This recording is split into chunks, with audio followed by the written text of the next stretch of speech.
제가 중국에 처음 갔을 때 94년도에 갔는데요. 가면서 이런 마음이 있었습니다. 꼭 가보고 싶은 곳이 있다. 물론 북경에 이제 자금성 그런 데도 가보고 싶었지만 저는 이제 중국 고대사를 전공했던 관계로 13대 왕조가 당나라 때까지 수도를 했던 그곳이 어디냐면 서안이라고 하는 곳입니다. 그래서 이 서안을 제가 꼭 가보고 싶었던 것입니다. 그래서 그 서안에는 진시황의 무덤이라고 하는 그 병마용이 있고요. 양귀비가 목욕했다라고 하는 화청지 그 온천이 있습니다. 그런데 그곳을 전부 다 보고 나서 이제 하남성으로 오다가 시간이 좀 남아가지고 한 곳을 갔는데 지금 여러분들이 화면에 보는 이 사찰입니다. 이곳은 어디냐면 소림사라고 하는 곳입니다. 제가 성룡 영화를 너무나 좋아하거든요. 그 다음에 그 이연걸, 홍금보, 주성치 뭐 이런 사람들의 영화를 제가 너무 좋아하는데 이 사람들이 예외 없이 다 이 소림사에서 한 번씩 영화는 다 찍었던 거죠. 옛날 치권도 이쪽에서 찍었습니다. 그래서 그곳을 이제 한번 가봐야 되겠다. 그래가지고 소림사를 갔습니다. 너무나 큰 기대를 하고 갔는데요. 현장에 도착하면서 얼마나 실망이 많았는지 모릅니다. 한 4시간, 5시간을 버스를 타고 그 산길을 들어가서 갔는데 가보니까 이 절이 조그만 겁니다. 그리고 너무나 상업화돼 가지고 이 재미가 없는 거예요. 운치가 없는 거죠. 어떤 상업이냐면 거기 관광객들이 많이 오니까 이 관광객들에게 파는 이 큰 칼들 혹은 뭐 단검, 그 다음에 뭐 쌍절곤 혹은 3개 만든 삼절곤, 그 다음에 창 뭐 이런 것들을 전부 다 놓고 팝니다. 이 도시가 그냥 들어가면서 그 소림사까지 들어가는데 전부 다 호객행위하는 장사꾼들만 있는 것입니다. 대신 무술학교가 그렇게 많은 겁니다. 이것도 1년에 한두 번씩 무술대회가 이 소림사에서 있는 겁니다. 그러니까 그때는 뭐 각지에서 이 무술하는 사람들이 모일 뿐 아니라 그럴 때를 또 이용해서 돈 버는 사람들이 이렇게 다 모여있다라고 하는 것이죠. 오늘 우리가 읽었던 사도행전 19장 8절 이하에는 바울이 이 에베소에서 사역했던 그러한 과정들이 나오는데요. 에베소의 풍경도 오늘 이 소림사 근처와 조금 다르지 않다라는 생각이 드는 것입니다. 뭐냐 하면 이 에베소 사람들이 섬기고 있는 신이 있었습니다. 아데미라고 하는 신입니다. 영어로 하면 다이애나입니다. 다이애나는 아버지가 누구냐 하면 신화 속에 이 제우스입니다. 제우스가 아들 하나 딸 하나 쌍둥이를 뒀는데 아들은 누굽니까? 아폴로. 딸은 다이애나, 이 아데미입니다. 이 풍요의 여신이에요. 다산의 여신이에요. 그래서 아주 성적으로 묘사되어 있고 그러한 것들을 이 에베소가 섬기고 있었습니다. 우리가 지난번에 한번 파르테논 신전에 대해서 잠깐 얘기한 적이 있는데 이 아데미 신전은 파르테논 신전의 무려 4배나 더 큰 그러한 신전입니다. 그리고 이곳에 늘 5월이 되면은 사람들이 유럽에서도 그리고 이 소아시아 모든 지역에서 모여가지고 사람들이 제단에서 참배하는 것입니다. 그렇게 이들이 참배하고 그냥 가는 것이 아니라 이들이 갈 때마다 기념품을 사가는 것이죠. 마치 소림사에 왔다가 칼 하나씩 사가지고 가는 것처럼 이 아데미 신상의 축소판들을 사가는데 오늘날도 그렇듯이 비싼 것이 좋다, 비싸면 효험이 좋다 이래가지고 은으로 만든 것들을 사가는 것입니다. 그래서 이곳에 은으로 우상을 만들어 파는 이 사람들이 아주 성업을 했다라고 하는 것이죠. 바로 그곳에서 이제 바울 선생님이 2년 넘게 머물면서 전도를 하는 것입니다. 먼저는 예전과 같이 우리가 8절을 보면 회당에 들어가서 3달 동안 하나님 나라에 대해서 담대히 전합니다. 강론하고 또 믿을 것을 권하는데요. 물론 믿는 사람도 있지만 믿지 않는 사람들은요, 늘 어디에나 있습니다. 마음이 굳어서 순종하지 않는 것입니다. 그리고 가만히만 있으면 괜찮은데 비방까지 하는 거죠. 그래서 결국 바울이 그 회당에서 전도하던 것을 떠나서 이제는 어디로 가느냐? 두란노 서원으로 가는 것입니다. 두란노라고 하는 것이 지명이라고 생각하면 오산입니다. 두란노는 사람 이름입니다. 그 사람이 만든 학원에서 늘 아침 저녁으로 강론들을 했는데 사람들이 잘 이용하지 않는 더운 그 낮 시간을 바울이 사용하는 것입니다.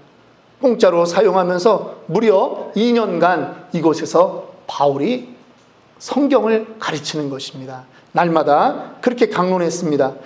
그런데 성령님이 도와주시니까 기적까지 같이 일어나는 겁니다. 그래서 사람들이 그 바울의 말씀을 들었던 사람들 가운데 나중에는 병자에게 바울의 손수건 혹은 앞치마만 갖다가 환자에게 올려도 병이 떠나가고 귀신이 쫓겨나가는 그러한 일들이 있는 것입니다. 그래서 바울의 그 가르침을 따라서 예수를 믿게 된 사람들이 변화되는 것입니다. 그리고 점치던 사람들이요, 자기네들이 점치던 그 책을 갖다가 불사릅니다. 그런데 그 액수가 무려 얼마나 됐느냐? 그 당시에 은화로 환산했을 때 5만 양 정도 된다라고 하는 것입니다. 오늘 우리식으로 얘기하면 50억 원 정도 되는데 어떤 사람들이 그것들을 팔았느냐? 오늘식으로 얘기하면 이 미국에서 포르노 업자들이 바울의 그 설교를 듣고 회개하는 것입니다. 그래서 비디오 테이프, CD 테이프, 그걸 만들던 그 CD 굽는 기계들 전부 다 가지고 나와서 50억 원에 해당되는 그 물건들을 전부 다 불살르는 것입니다. 여러분, 변화가 있다라고 얘기할 때 우리는 첫 번째 입술의 변화가 있어야 됩니다. 말의 변화가 있어야 돼요. 그런데 궁극적으로는 무슨 변화가 있어야 되느냐? 행동의 변화가 따라야 하는 것입니다. 행동의 변화가 없는데 나를 믿어달라? 그러면은 한 번 더 생각해 보아야 됩니다. 제가 아는 분이 계십니다. 지금 이제 베트남에서 사업하고 계신데 이분이 중학교 때부터 담배를 피셨어요. 그런데 2002년도에 저랑 같이 어디 참석한 집회에서 큰 은혜를 받으셨습니다. 그 마음은 담배를 끊고 싶은 거예요. 그런데 예전에도 많이 끊어보려고 했으니까, 그러다가 실패를 했으니까 섣불리 말을 못하는 겁니다. 그런데 어느 날 친구분이 장로님인데 이 둘이 1박 2일로 북경에 사업차 이제 비즈니스 때문에 사람들 만나러 이제 북경에 올라갔습니다. 그런데 이제 이분은 늘 하루에 2갑 담배 피던 분이거든요. 그래서 화장실 가서 담배 피려고 했더니 장로님이 그러는 겁니다. 야, 친구가 장로인데 내 옆에서 어떻게 담배를 필 수 있냐? 나랑 있는 동안에는 좀 피지 마라. 그래도 내가 장로인데 너 내 옆에서 이러면 안 되는 거 아니냐? 뭐 듣고 보니까 뭐 자기도 예수 믿는데 그렇겠다 싶어서 그날 이제 담배를 안 폈습니다. 그리고 저녁에 같이 이제 호텔 들어가서 같이 자고 다음날 아침에 일어나가지고 깜짝 놀란 거예요. 하루 2갑 피던 사람이 한 대도 지금 안 핀 거죠. 그 다음날도 이제 사람들을 만나고 저녁에 천진에 내려오면서 저희들 이제 같이 교회 섬기던 사람들이 이제 만나서 저녁을 먹는데 그 얘기를 하시는 겁니다. 우리 아무개 집사님이 이틀 동안 지금 담배를 한 대도 안 폈다고. 정상대로 하면 4갑을 펴야 되는데 아직 담배를 안 폈다고. 그래서 이분이 그때 이야기했어요. 나는 끊을 자신은 없는데 지금 담배 피는 거를 내일로 미룰 수는 있을 것 같다. 그래가지고 지금 그분이 19년째 담배를 내일로 미루고 있어요. 사람의 의지로 일이 된다라고 생각하지 마십시오. 복음의 능력인 것입니다. 은혜를 받은 사람들은 변화가 있게 되어 있습니다. 왜 그러냐 하면 말씀 자체에 파워가 있기 때문입니다. 20절에 이렇게 말씀합니다. 이와 같이 주의 말씀이 힘이 있어 흥왕하여 세력을 얻으니라. 주의 말씀이 힘이 있어. 말씀 자체에 힘이 있는 것입니다. 그래서 말씀이 흥왕해진 것이 성도의 노력이 아니라 말씀 자체의 파워 때문에 그렇다라고 하는 것입니다. 히브리서 4장 12절 우리가 잘 아는 말씀입니다. 하나님의 말씀은 살아있고 활력이 있어 좌우의 날선 어떤 것보다 예리하여 혼과 영과 및 관절과 골수를 찔러 쪼개기까지 하며 또 마음의 생각과 뜻을 판단하나니. 예, 말씀 자체가 파워가 있음을 믿으시기 바랍니다. 우리가 느헤미야서를 올해 시작하면서 했지만 느헤미야 8장에 보면 성벽 재건을 51일 만에 다 하고 나서 그들이 처음 한 게 무엇입니까? 예, 학사 에스라를 데려다가 말씀을 낭독한 것입니다. 그런데 말씀이 선포될 때 눈물이 나는 것입니다. 그 말씀에 회개의 바람이 부는 것입니다. 여러분, 말씀 자체에 파워가 있음을 믿으시기 바랍니다. 우리가 진짜라면 그 말씀만 읽어도 변화될 줄 믿습니다. 초대교회의 이 광경을 보면서 우리 한국 교회에 참 유명하신 옥하는 목사님이라고 하는 분이 사역자 회의에 눈물을 흘렸다라고 하는 이야기를 들은 바가 있습니다. 아시다시피 옥 목사님이 사역하는 그 교회가 예전에는 강남역 바로 뒤에 있었습니다. 강남역 그 강남대로 바로 뒤편에 사랑의 교회가 있는데 교회가 점점 부흥해 가는 것입니다. 성도가 늘어나는 것입니다. 그런데 어떤 현상이 일어나냐면 교회 주변에 술집과 나이트바가 더 많이 늘어나는 것입니다. 그것을 보면서 옥하는 목사님이 사역자 회의를 하다가 그만 울음을 터뜨리셨다는 것입니다. 우리가 가짜 아니냐? 바울 사도의 말씀이 선포되었을 때는 그 동네에 우상을 섬기던 모든 사람들이 자기의 서적들을 가지고 나와 불살랐는데 지금 우리는 교인 숫자는 늘어가고 있는데 교회 주변에 술집이 더 늘어나는 것이 이것이 웬 말이냐? 우리가 사회에 아무런 영향을 끼치지 못하고 있는 이 현실을 보면서 우리가 질문해야 된다. 우리는 가짜가 아니냐? 우리 교회는 설마 가짜가 아닌가라고 하는 것입니다. 여러분, 옥 목사님의 그 탄식이 그분만의 탄식이겠습니까? 우리 교회에다가는 하는 메시지가 없는 것입니까? 여러분 개인들은 자유롭습니까? 묻고 싶습니다. 여러분들은 진짜이십니까? 우리 교회는 진짜일까요? 에베소에서 소란이 일어났습니다. 데메트리오라고 하는 사람이 가만 보니까 회심하는 사람들이 많다 보니 영업이 안 되는 겁니다. 그래서 문제의 원인이 어디에 있냐? 바울에게 있다라고 꼬집은 것이죠. 정확히 원인을 파악했습니다. 26절입니다. 26절의 말씀을 보니 이 바울이 에베소뿐 아니라 거의 전 아시아를 통하여 수많은 사람을 권유하여 말하되 사람의 손으로 만든 것들은 신이 아니라 하니 이는 그대들도 보고 들은 것이라. 예, 바울이 지금 말한 것 때문에 우리의 생업에 문제가 생겼다. 지금 그가 정확하게 원인을 파악했습니다. 저는 이 구절을 읽으면서 오래전에 들었던, 여러분들도 혹시 들었을 법한 한 이야기가 생각났습니다.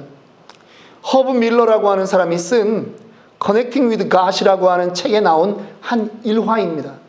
미국의 어느 시골 마을에 나이트장이 생겼습니다.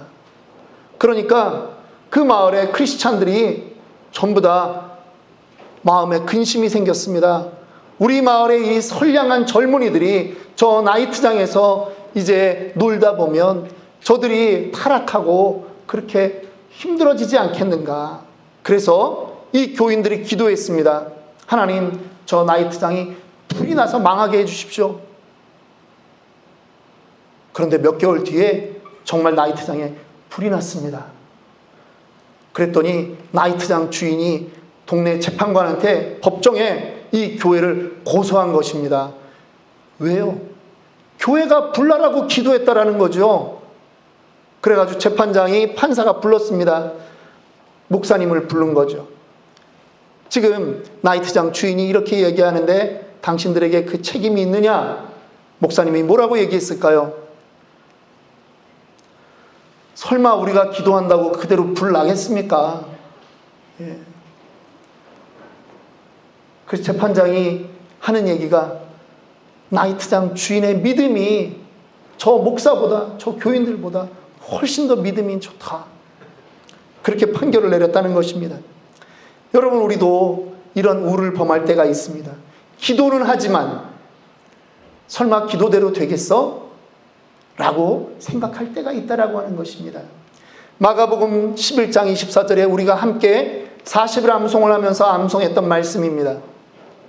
기도하고 구한 것은 받은 줄로 믿으라. 그리하면 너희에게 그대로 되리라. 우리 교회도 힘들 것 같은 기도 제목을 늘 가지고 있는 교회입니다. 2030-337 2030년까지 세계의 지교회 30명의 선교사 700명에게 복음 전도, 복음 전파. 예, 요즘 이제 40일 암송을 마치면서 새로 기도 제목 한 가지 더 올렸습니다. 20대부터 70대까지 한 연령대마다 10가정씩 하나님 보내주시옵소서. 우리 기도하고 있지 않습니까? 한 가정이 올 때마다 우리는 하나님이 들어주시는구나, 그렇게 반응하셔야 됩니다. 너무나 큰 숫자를 말했다고 힘들어하지 마십시오. 그래야지 하나님이 하신 줄 알지. 우리가 몇 명만 보내주세요 그러면 사람이 했다라고 교만해지지 않겠습니까? 기도하셔야 됩니다. 기도하라고 기도의 제목을 드리는 것입니다. 우리가 설마 이 은장색 데메트리오보다 못한 믿음을 가져서야 되겠습니까? 이 데메트리오가 이제 사람들을 동원합니다. 소요를 일으킵니다. 그 바울에게 감화되었던 두 사람, 그들을 길에서 보니까 너희들이 바울의 무리 아니냐, 제자들 아니냐, 이렇게 끌고 지금 연극장으로 가는 것입니다. 아까도 사진에 그 연극장의 모습, 커다란 그 연극장을 보았을 텐데, 그곳에다가 이 사람들을 세워놓고 온 사방 천지의 사람들이 모여서 아데미를 외치는 것입니다. 얼마나 두려웠겠습니까? 이 군중들이 어떻게 변할지 모르는 것이죠. 그런데 여러분, 두려워하지 마십시오. 사람들이요, 왜 왔는지 모르고도 그곳에 와 있는 사람들이 태반이라고 하는 것입니다. 세상의 소란을 두려워하지 마십시오. 세상의 숫자를 두려워하지 마십시오. 그들은 마치 해가 뜨면 없어지는 아침 안개와 같은 것입니다. 그들이 2시간을 아데미, 아데미 하고 외치는데 자기가 왜 외치는지를 모르는 것입니다. 세상은 그런 것입니다. 서기장이 나옵니다.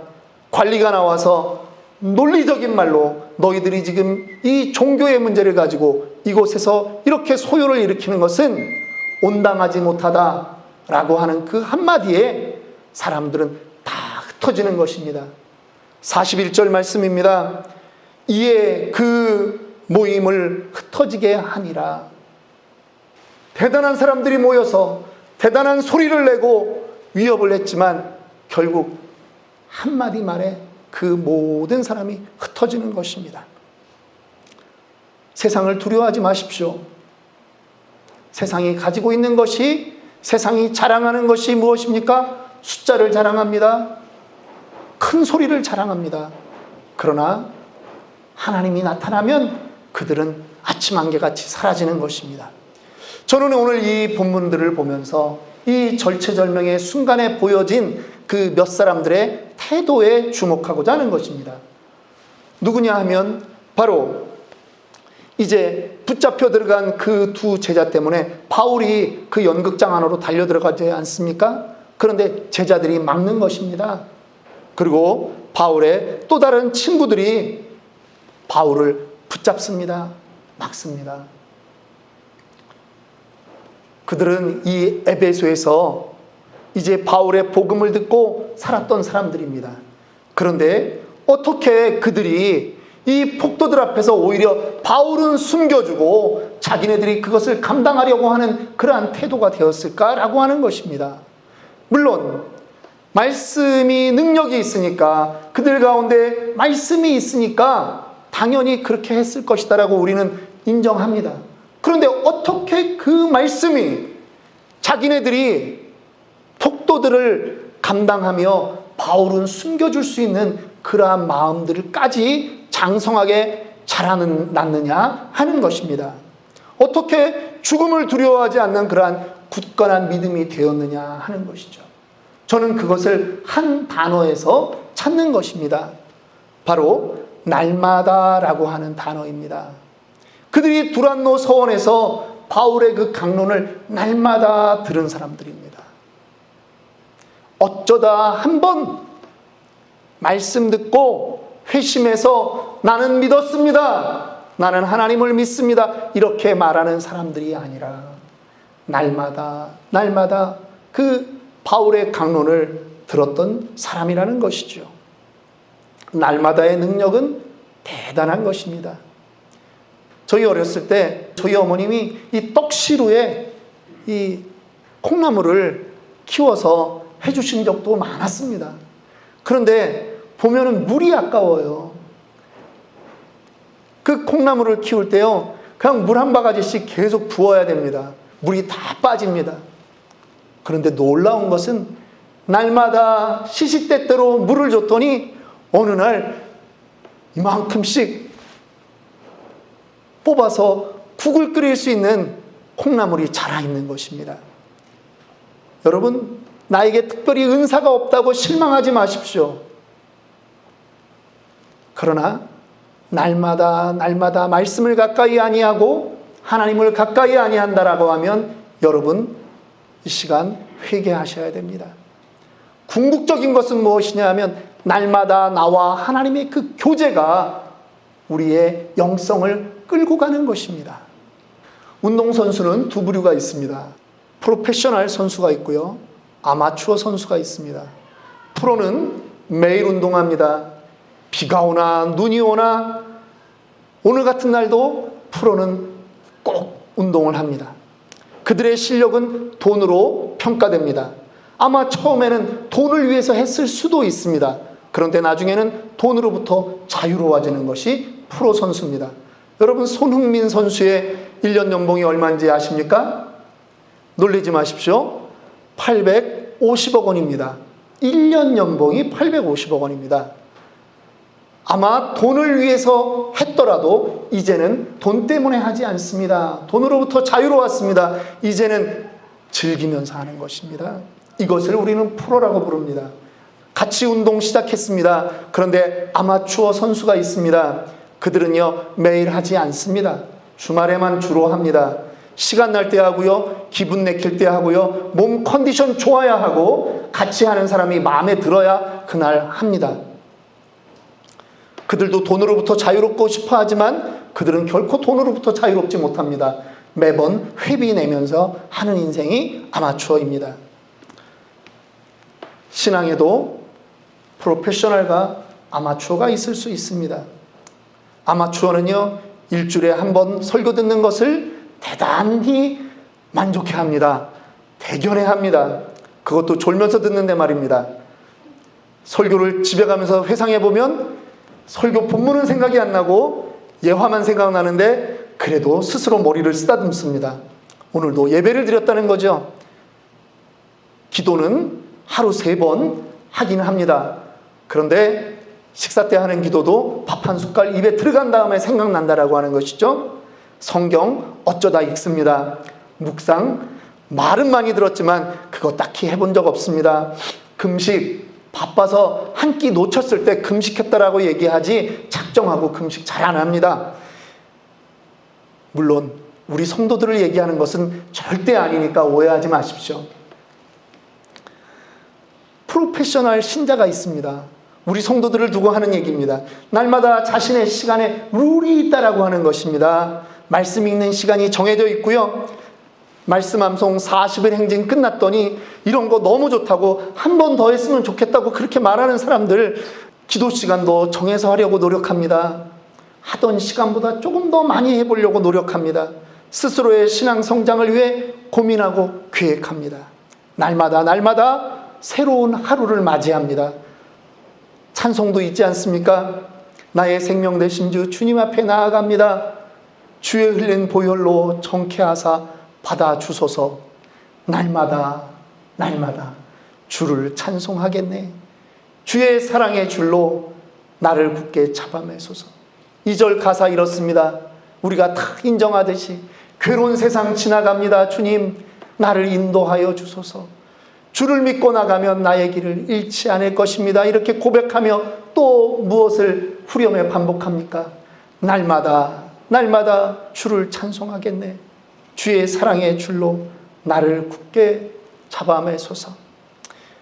여러분, 이 찬송처럼 살아보시고 싶지 않으십니까? 날마다 주님과 동행하는 그러한 인생 되고 싶지 않습니까? 예수님의 제자들이 주님과 동행했습니다. 그랬더니 그들이 성령 충만의 은혜를 받고 사도행전 5장 42절에 보니까 그들도 어떻게 행동하느냐? 그들이 날마다 성전에 있든지 집에 있든지 예수는 그리스도라고 가르치기와 전도하기를 그치지 아니하니라. 날마다 하는 것입니다. 바울이 오늘 두란노에서 날마다 강론하는 것입니다. 날마다의 그 능력을 여러분 포기하지 마십시오.